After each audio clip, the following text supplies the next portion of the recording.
IT job కోసం try చేస్తున్నారా? Coding ట్యూటర్లో training తో పాటు stipend and 100% job guarantee. Suman TV ప్రేక్షకులకి నమస్తే. వినాయక చవితి. వినాయక చవితి అనగానే ప్రతి ఒక్కరి ఇంట సందడే. ఇది మా ఇంట్లో ఉందా పద్ధతి, ఇది మా ఇంట్లో లేదా పద్ధతి అనేది ఏదీ లేకుండా ప్రతి ఒక్కరూ ఉన్న స్థాయికి తగ్గట్టుగా వాళ్ళు ఏ వినాయకుడిని అయితే ఆ వినాయకుడిని ఇంట్లో పెట్టుకొని వాళ్ళతో అయినంత వరకు గొప్పగా ఘనంగా చేసుకునే గొప్ప పండగ 11 రోజుల పండగ వినాయక చవితి.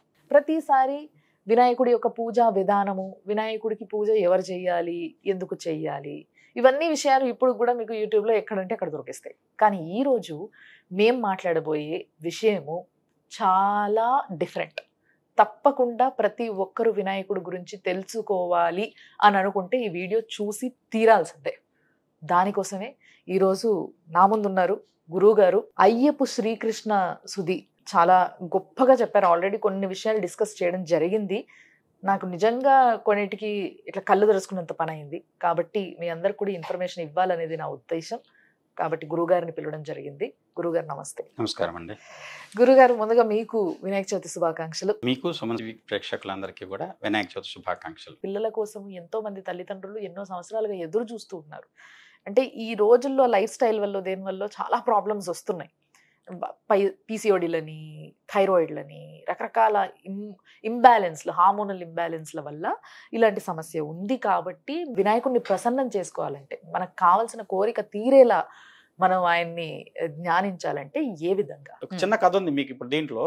అంటే ఇప్పుడు అప్రస్తుతమైన దత్తాత్రేయ స్వామి అవతారంలో నరసింహ సరస్వతి అవతారం విశేషంగా చెప్తారు. గురు చరిత్రలో వస్తుంది. అవును. నరసింహ సరస్వతి ఒకప్పుడు ఇప్పుడు నర్సోబివాడ అని చెప్పేసి మహారాష్ట్రలో ఉంది కదా, అక్కడ దత్తపాదకులు ఉంటాయి. ఆ కుటుంబానికి దత్తపాదకులు ఇస్తున్నప్పుడు ఆయనకు 60 సంవత్సరాల వయసట. నీ వంశపారంపర్యంగా ఈ పాదకులను సేవించుకోండి, మీకు ఉండదు, ఏ రకమైనటువంటి ఇబ్బంది ఉండదు అని చెప్పి దత్తుడు అనుగ్రహిస్తాడు నరసింహ సరస్వతి. ఆయన నవ్వి, నాకు అసలు సంతానమే లేదు, నాకు ఇప్పుడు 60 ఏళ్ళు, ఇంకా సంతానం ఎక్కడ కలుగుతుంది అంటాడు ఆయన. ఆ తర్వాత ఆయనకి సంతానం కలిగింది.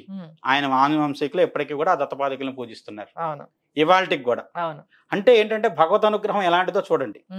అంటే ఆయన అనుగ్రహించదలుచుకుంటే 60లో అయినా కలుగుతుంది, 80లో అయినా కలుగుతుంది సంతానం. ఓ జాతకం అప్పుడే కాదు, ఇప్పుడు కూడా అలాంటి ఎగ్జాంపుల్స్ ఎంతో మంది ఉన్నాయి. ఎన్నో వార్తలు ఇప్పుడు వేరే వాళ్ళుగా నేనే చెప్పానండి. ఒక ఆయనకి అప్పటికి ఆయనకి 60 ఏళ్ళు దాదాపు వస్తున్నాయి, మీకు ఇంకో సంతానం ఉందండి అని చెప్పాను. ఆయన వాళ్ళ ఆవిడ ఒక రకంగా వేరే అనుకున్నారు, నన్ను మీద తప్పు మాట్లాడుతున్నాడు అది ఇది అని చెప్పి. తర్వాత ఆమెకు కూడా మోనోపోజ్ స్టేజ్ వచ్చేసింది. ఆమె ఏమనుకుంది, ఇక పీరియడ్స్ ఆగిపోతున్నాయి అనుకుంది. 4th మంత్లో తెలిసింది గర్భం అని. మొదటి అమ్మాయికి రెండో అమ్మాయికి దాదాపు 22 ఏళ్ళు తేడా ఉంది. ఇది ఈ కాలంలో జరగట్లేదా మరి? ఏదైనా కారణం కానివ్వండి, యోగం యోగమేగా, జరిగేది ఖచ్చితంగా జరిగి తీరుతుంది. దానికి ఇప్పుడు మీకు ఇందాక గణపతి దాంట్లో వచ్చిన దాంట్లో ఈ గణపతి గరిక, ఇంకోటి ఇక్షుఖండం. ఎవరికైతే సంతానం లేదో నువ్వులతో దాన్ని ఉండ్రాళ్ళలాగా చేసి, అలానే దాంట్లో మన శనగపిండి ఇలాంటి శనగలు సంబంధించిన దాన్ని కూడా కలిపి చేసి గనక ఉండ్రాళ్ళు సమర్పిస్తే తప్పనిసరిగా సంతానం కలుగుతాం. అంటే ఓన్లీ నువ్వులు ఇంకా శనగలు. శనగలు అంటే పూల శనగల, శనగపప్పు, ఏదైనా శనగలు ఒకటే. ఇవే ఏది వీటి పెట్టాలా, ఎన్నో తెలియాలి, ఇవన్నీ చేయటం అనేది ఇంపార్టెంట్. ఎలా అనేది ఇక్కడ చేయటం, ఈ డౌట్ అందరిలో వస్తుంది కాబట్టి నేను అడగాల్సి వస్తుంది. ఇప్పుడు మనుషులు ఎలా అయిపోయిందంటే అండి, ఇప్పుడు మొన్న ఎక్కడో చూసాను, క్రితం రోజు దీపం పెట్టాము, ఒత్తి అయిపోయింది, నూనె ఉంది, నేను మళ్ళీ వాడచ్చా వాడుకోకూడదా? దీపం పెట్టడం అనేది ప్రాధాన్యం చెప్తే ఆ నూనె వాడచ్చా, మళ్ళీ ఆ ఒత్తి వెలిగించచ్చా, ఇవన్నీ ఏంటంటే మనకి లేనిపోని అనవసరమైనటువంటి ఆలోచనలు చెప్తే నిజంగా అయితే అది కరెక్ట్ కాదు, అసలు ఆలోచనే రాంగ్. అందుకని ప్రతి దీంట్లో కూడా విఘ్నాల్లో మాకు రకరకాల విఘ్నాలు చెప్తారు. ఓడ విఘ్నం అంటే మనసులో నేను చేసే మంత్రం సరైనదా కాదా, ఈ మంత్రం రైటేనా, లేదంటే దేవుడు ఈ మంత్రానికి నిజంగా వస్తాడా, అక్కడే నీకు పోయింది. వస్తాడని నమ్మకంగా నువ్వు చేసావు, వస్తాడు. నీకు వస్తాడా అనే నమ్మకం లేదో నీకు, ఆటోమేటిక్ గా నీకు అక్కడ లేదు. ఓకే. కానీ మరొకసారి ఈ విషయాన్ని నేను మళ్ళీ చెప్పాలనుకుంటున్నా గురుగారు. ఎందుకంటే ఈ కాలంలో చాలా మందికి పిల్లలకి సమస్యలు చాలా ఉన్నాయి. అంటే పిల్లల కోసం ఎంతో మంది తల్లిదండ్రులు ఎన్నో సంవత్సరాలుగా ఎదురు చూస్తూ ఉన్నారు. అంటే ఈ రోజుల్లో లైఫ్ స్టైల్ వల్ల దేని వల్ల చాలా ప్రాబ్లమ్స్ వస్తున్నాయి. పీసీఓడీలని, థైరాయిడ్లని, రకరకాల ఇంబ్యాలెన్స్లు, హార్మోనల్ ఇంబ్యాలెన్స్ల వల్ల ఇలాంటి సమస్య ఉంది. కాబట్టి మీరు మాటల్లో ఈ మాట చెప్పారు కాబట్టి మళ్ళీ ఒకసారి ఈ విషయాన్ని నేను హైలైట్ చేయబోతున్నా. ఇది చాలా మందికి పనికి వస్తుంది, చాలా మందికి అవసరం అని చెప్పడం జరుగుతుంది మళ్ళీ తిరిగి. వినాయక చవితి రోజు అంటారా, ఎప్పుడైనా సరే అంటారా? వినాయకుడికి చేసే పూజలో మీరు ఏదైతే నువ్వులు, శనగపప్పు లేదా శనగలతో రెండు ఇది పిండిలా చేసేసి నువ్వుల్లో కలిపి దీన్ని ఉండ్రాలుగా చేసి పెట్టి పూజ చేయడం. ఇంకోటి చెప్తా మీకు, చెప్పండి. మీరు లలితా శాస్త్రం చేస్తారు కదా, అవును. కింద మూలాధార చక్రానికి ఆహారం కింద ఏం చెప్పారంటే పులగం అంటారు కదా, అంటే మీకు బెల్లము, పెసరపప్పు, అన్నం వండుతారు. అవును. దీన్ని గనక నైవేద్యం గణపతికి కనుక పెట్టి కనుక చేస్తే మీకు అన్ని విఘ్నాలు పోతాయి, ఈ సంతానం కలగదనే సమస్య కూడా పోతుంది. ఎందుకంటే ఆయుర్వేదంలో కూడా దీనికి విశేషమైనటువంటి ప్రాధాన్యత ఇచ్చారు. ఎందుకంటే మీకు ఏదైతే గ్లాండ్సో లాంటి ఇప్పుడు మీరు తినే ఆహారంలో ఎప్పుడైతే మీరు మైదా పిండి లేకుంటే అలాంటి దాంతో చేసిన వాడుతున్నారో, కేకులు, ఈ బేక్ చేసినవి ఫుడ్, దానివల్ల శరీరకంగా ఉండేటువంటి జీవక్రియలు లోపిస్తున్నాయి. అవి ఏం చేస్తున్నాయి అంటే శరీరంలో గ్రంథుల్ని కానివ్వండి, లేకుంటే వాటి ద్వారా వచ్చే స్రావాలను అడ్డుకుంటారు. పిసిఓడి వచ్చినా, లేకుంటే ఇంకొక సమస్య థైరాయిడ్ వచ్చినా, వీటన్నిటికీ ఆహారమే కారణం. ఆహారాన్ని మితంగా వాడితే అదే ఔషధం, అమితంగా తింటే అదే రోగం. అంతేగా. దాన్ని మనం ఏం తింటున్నాం, ఎప్పుడు తింటున్నాం, ఏ కాలంలో ఏ ఆహారం తినాలి. 21 రకాలైనటువంటి మూలికలతో పూజ అంటాం, పత్రి పూజ అంటాం. ఆ పత్రి పూజ ఎందుకు చేయాలండి? ఏం మనం దాంట్లో 21 కాదు, ఇప్పుడు 81 వేస్తున్నాం మనం పత్రులు తీసుకొచ్చి. 21 దాంట్లో చెప్పాడు ఆయన, ఏమో ఇది కూడా వేస్తే మంచిదేలే కానీ అని చెప్పి అన్ని తీసుకొచ్చి చుట్టూ దొరికిన ఆకులు అలాలన్నీ తీసుకొచ్చి ఆయన మీద పెడుతున్నాం. కానీ 21 ఔషధ గుణాలు ఉన్న పత్రులు. సంతానం కోసం ఏం చేయాలి? ఆత్మకారకుడు రవి, రవికారకుడికి అల్లేడు జిల్లేడు చెట్టు, సంతానకారకుడు గురుడు, దానికి వచ్చేసి రావి చెట్టు. అలానే సంతానాన్ని కలిగించే శుక్రకణాల కారకుడు శుక్రుడు, సంతాన కారకుడులో దాంట్లో మగవాళ్ళకి సంబంధించిన దాంట్లో దానికి అత్తి చెట్టు, మేడి చెట్టు అంటున్నాం కదా, ఆ మేడి చెట్లు. ఇలా ప్రతి ఒక్క దాంట్లోనే ఒక్కొక్క దాంట్లో 21 దాంట్లో 21 రకాలైన ఔషధ గుణాలు ఉన్నాయి. ఇప్పుడు మీకు గుండె సమస్యలు ఉన్నాయండి, దానికి అర్జున అనేది చాలా విశేషమైనటువంటి మందు. అర్జునారిష్టాన్ని వాడతారు. ఇవన్నీ ఏంటంటే గుండె సమస్యలు పోగొట్టడం కోసం. అర్జున పత్రం దానికోసం ఏమన్నాడు, ఎందుకు ఈ మాసంలో వచ్చేటువంటి దాంట్లో ఆకుల్లో శక్తి ఉంటుంది. బాధ ఇప్పుడు వర్ష ఋతువు, కొత్త చిగుళ్ళు వస్తాయి, ఆ ఎనర్జీ దాంట్లో ఉంటుంది. కార్తీక మాసంలో నదులు స్నానం చేయమంటారు, వేళల్లో శక్తి ఉంటుంది. మీకు ఒక్కొక్క దాన్ని ఫలించేటప్పుడు ఔషధులు వేళల్లో ఉంటాయి, మూలాల్లో ఉంటాయి. ఇప్పుడు ఏంటి ఆకుల్లో ఉంటాయి జీవశక్తి, అప్పుడు వేళల్లోకి వెళ్తుంది. అందువల్ల ఆ కాలంలో స్నానం, ఈ కాలంలో ఈ పూజ విశేషం. దీంట్లో ప్రతి చిగురులోనూ కొత్త శక్తి ఉంటుంది. ఆ కొత్త శక్తి ఏంటంటే నీలో ఉన్నటువంటి లోపాలన్నింటినీ ఒక్కొక్కదాన్ని పరిష్కరించుకుంటూ వెళ్ళిపోతుంది. దానివల్ల శరీరం ఆటోమేటిక్గా శోధించబడుతుంది. 9 రోజులు ఇదే నియమంతో, ఇదే పులగంతో భోంచేసి 41 రోజులు దీక్షలో ఉండి పులగంతో భోంచేస్తే శరీరంలో ఉన్న గ్రంథులన్నీ శుద్ధి అవుతాయండి.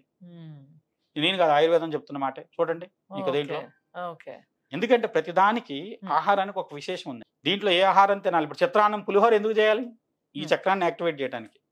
పరమాణం ఈ చక్రాన్ని యాక్టివేట్ చేయడానికి, తద్యానం ఈ చక్రాన్ని యాక్టివేట్ చేయడానికి, హృదయ చక్రాన్ని. ఈ మీరు నేను చెప్పేది లలితా శాస్త్రం చేస్తున్నారుగా చాలా మంది. మూలాధారం భుజారూఢ పంచవక్త్రాక్ష సంకిత అంకుశాది ప్రహరణ వదాది నిషేవిత ముద్గోధనాసక్త సాకిన్యంబా స్వరూపిణి. ఇక్కడ ఉండేటువంటి సాకిని అనేటువంటి శక్తికి ముద్గోధనం, ముద్గం అంటే పెసలు, దాంట్లో అన్నం, బెల్లం కూడా కలపండి, దానికి ఎంత శక్తి వస్తుందో చూడండి. అంటే ఇదేంటంటే గణపతి అనేది ఎక్కడ కాదు, మీ శరీరంలో ఉన్న గణపతి యాక్టివేట్ అవుతాడు. ఆటోమేటిక్గా నీ పనులన్నీ అవుతాయి, నీ విఘ్నాలు పోతాయి. ఆహారంతో సహా నియమం అది. మనం దేవుడికి నైవేద్యం కాదు, దేవుడు ఎక్కడ తింటున్నాడండి? దేవుడు తింటే ఇన్నెందుకు పెడతాం మనం? కరెక్ట్. భగవంతుడు తింటాడు అంటే ఇన్నెందుకు పెడతాం మనం? అమ్మ ఇన్ని తీసుకెళ్ళి పెట్టాలా అని చెప్పేసి. అందుకని ఆయన తినడు కాబట్టి మనమే తింటాం. ఆ తినేది మనలో ఉన్న గణపతికి వెళ్తుంది. కానీ నిజంగా మంచి అంటే ఇన్నర్ విషయాలు ఇవన్నీ కూడా. చాలా మంది పూజా విధానాలు అడుగుతారు, పూజ ఎట్లా చేయాలి, ఏ పత్రి పెట్టాలి సార్ అన్నట్టుగా. ఇందాక గురువుగారు చెప్పినట్టుగా ఇది ఇట్లే పెట్టాలా అట్లే పెట్టాలా కాదు. నీలో ఫస్ట్ చెయ్యాలి అన్న ఒక ఇది రావాలి, ఒక సంకల్పం తీసుకోవాలి. అక్కడి నుంచి మొదలయ్యేది పూజ. దాన్ని ఏ విధంగా చేయాలి, ఎందుకు చేయాలని తెలుసుకొని చేస్తే ఇట్లా చెయ్యాలా అట్లా చెయ్యాలా, ఇది ఉండాలా ఇది వద్దా, ఇది వేయించాలా ఇది ఉడకబెట్టాలా అనేటివి రావు. దీపారాధనలో ఏ నూనె వేయాలి, ఎలా వేణి ఒత్తులు వేయాలి. ఇంకోటండి, ఇది నేను మీకు చెప్తున్నది, యో దూర్వాంకురై జజతి సవైశ్రవణోపమభవతి. గణపతి ఉపనిషత్తు లాస్ట్ లో గరిక పోచలతో కనుక హోమం చేస్తే కుబేరుడంత ఐశ్వర్యం ఇస్తాడట. యో దూర్వాంకురై జజతి సవైశ్రవణోపమభవతి. యో లాజేర్ జజతి సయుషోవాన్ భవతి. లాజాలు అంటే పేలాలు, వరి పేలాలు ఉంటాయి కదా, వాటితో కనుక హోమం చేస్తే సయుషోవాన్ కీర్తి ప్రతిష్టలు. యో మోదక సహస్రేణ జతి, 1000 ఉండ్రాళ్ళతో హోమం చేస్తే యో సహస్రేణ సవాంఛిత ఫలం అవాప్నోతి, ఏ కోరిక ఉంటే ఆ కోరిక నెరవేరుస్తాడు. అది గణపతి స్వయంగా చెప్పిన మాట అని చెప్తారు. గణక ఋషి నిశ్చిత్ గాయత్రి ఛంద, ఆయనే ఋషి, ఆయన దానికి పూజకి ఆయనే నాకే పూజ ఎలా చేయాలని చెప్పి వినాయకుడే స్వయంగా చెప్పుకున్నది. ఆయనకి ఆయన చెప్పింది గరికతో పూజించండి, లేదంటే గరికతో హోమం చేయండి. గరికతో హోమం చేస్తే కుబేరుడు లాంటి ఐశ్వర్యం ఇస్తాడు. ఒకటి, సంపద కావాలనుకున్న వాళ్ళు గణపతిని పూజించడానికి గరిక. అలానే వచ్చేసి పేలాలు, దాంతో హోమం చేయండి, లేదంటే దాంతో పూజ చేయండి. ఇప్పుడు పేలాలు ఏదో తప్పు కాదండి. అంతకు ముందు రోజుల్లో మీరు రామాయణం కనుక చదివితే రాముడు ఎప్పుడైతే తను సీతాదేవిని పరిణయమాన్ని వచ్చిన అయోధ్యలో ఎప్పుడు వచ్చినా కూడా పేలాలే చల్లేవాళ్ళు రోడ్డు మీద, ఆయన వెళ్తుంటే దారి పొడుగుతా. మీరు రామాయణ వాల్మీకి రామాయణంలో ఉంటుంది చూడండి, అంటే పేలాలతో స్వాగతం పలికేవాళ్ళు చల్లుతూ ఇలా. ఇప్పుడు పేలాలంటే తప్పు పడతారు అందరూ. అవును, కాకపోతే అది శుభంకే వాడేవాళ్ళు. యశోభాన్ భవతి. సో ఎటువంటి ఆలోచన లేకుండా పేలాల్ని ఇప్పుడు వాడొచ్చు మనం విశేషంగా భగవంతుడికి ప్రీతి. ఇప్పుడు మీకు అష్టద్రవ్యాలతో గణపతి హోమం చేస్తామండి, పేలాలు లేకుండా అష్టద్రవ్యాలు ఎక్కడి నుంచి వస్తాయి? అవును, కరెక్ట్. అంటే గణపతి హోమానికి ప్రాధాన్యం. తర్వాత చెరుకు ముక్కలు, ఇక్షుకండార్పణ ప్రీతాయ నమః గణపతి అష్టోత్తరంలో వస్తుంది. ఇష్యుకండం, చెరుకు ముక్కలతో హోమం చేయండి, అన్ని కోరికలు తీరుతాయి. ఉండ్రాలతో అని కూడా, ఉండ్రాళ్ళు అసలు తిరుగులేదు. ఉండ్రాళ్ళు గణపతికి అన్నిటికంటే విశేషం. యో మోదక సహస్రేణ జతి సవాంఛిత ఫలమవాప్నోతి, ఏ కోరుకుంటే ఆ కోరిక నెరవేరుతుంది. ఇది ఉపనిషత్తు చెప్పింది మాట. ఇది గణపతి ఉపనిషత్తుల్లో చివరిగా చెప్పేది, ఏ చేస్తే ఏ ఫలితం అనే దాంట్లో. అందుకని ఇక్కడ భగవంతుడికి కావాల్సినవి నీలో ఉండేటువంటి ఏకాగ్రత, తికరణాలు శుద్ధిగా పెట్టుకోవటం, చేసేది సమర్పించేది భక్తిపూర్వకమైన సమర్పణ.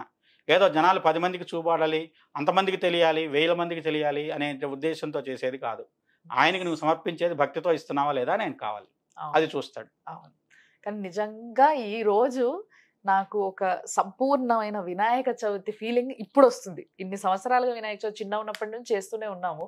పిల్లల్ని కూర్చోబెట్టి బుక్కులకు కూడా బొట్లు పెట్టి అక్కడ పెట్టి, అదేదో బుక్కుల్లో అక్కడ పెడితే చదువు వచ్చేస్తుంది అన్న రేంజ్లో పూజలు చేసినాం. కానీ నిజంగా వినాయక చవితి అంటే ఏంటి, వినాయకుడు ఏంటి, ఆ పవర్ ఏంటి, అది మనలో నింపుకోవడమే వినాయక చవితి రోజు మనం చేయాల్సిన పని అన్న విషయాన్ని మాత్రం చాలా స్పష్టంగా చెప్పినరు. చాలా సంతోషం ఈ విషయం తెలుసుకున్న తర్వాత. నిజంగా చాలా సంతోషం వేసింది నాకు కూడా. మీ అందరికి కూడా నాకు తెలిసి సంతృప్తి చెందుతారు ఫస్ట్ ఈ విషయాలు అన్నిన తర్వాత. సో డెఫినెట్గా ఇది పాటించగలిగితే, మనం ఇట్లా ఈ విధంగా చేయగలిగితే మనం గెలిచినట్టే. అంతే. గురుగారు, చాలా సంతోషం మీరు వచ్చినందుకు, చాలా విషయాలని చాలా డీటెయిల్గా చెప్పినందుకు. ఇలాంటి ఎన్నో విషయాలు, ఎన్నో చర్చలు మన ఇద్దరి మధ్యలో ఇంకా జరగాలని నేను కూడా కోరుకుంటున్నా. దానివల్ల ప్రతి ఒక్కరికి ప్రతి దాని గురించి ఒక సమాధానం దొరుకుతుంది. మళ్ళీ మళ్ళీ మీరు రావాల్సిందే మా స్టూడియోకి. ఇంకా ఎన్నో విషయాలపైన, ఎన్నో మనకున్న డౌట్ల పైన మీరు ఇలాంటి వివరణ ఇవ్వాలని కోరుకుంటున్నా. తప్పనిసరిగా. థ్యాంక్ యూ గురుగారు. Thank you so much.